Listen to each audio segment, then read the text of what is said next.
அவள் அதிகம் விரும்பும் அழகுத் தோரணையில் அத்தனை கண்கவரும் மாயங்களாய் பெரிதாய் ஒன்றும் அலங்காரம் அவசியப்படாது. குளியலறை வழவை கட்டியும் ஏக்கத்தில்தான் தெரியும். கண்ணாடி அடிக்கடி பார்க்க தெரியாத என் கடங்காரி அவள் என்றிடும். எதையோ தேடி கிடக்கும் அவள் கண்களுக்கு சில பசுமையும் அதை தாளாட்டும் காற்றும் பாதிதான் மீட்டுத் தரும். யாரிடமும் பேச விரும்பாதவள் தனிமையை இழுத்து பிடித்து கொள்வாள்.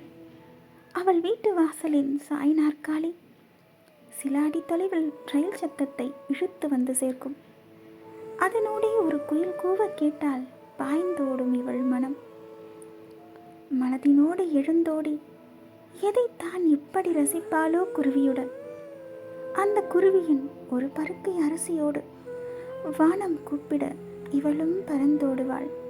கற்பனையின் இயல்பினலாய் அவளின் எண்ணெய் வடிந்த முகமும் சற்று பருத்த உடலும் கருத்த முகப்பருக்களும் தோய்ந்து கிடத்தலை காண இவள் அளவலாவி கிடக்கும் குருவியும் இவள் தேடி கிடக்கும் அந்த ஏதோ ஒன்றும் இவளை இழுத்ததே இல்லை. அத்தனை அழகுடன் அவள், ஆம், அத்தனை அழகுடன் அவள் அவள் உலகில். அவளை எங்காவது கண்டால் அவள் உலகத்திலிருந்து தொலைக்கச் செய்யாதீர்கள்.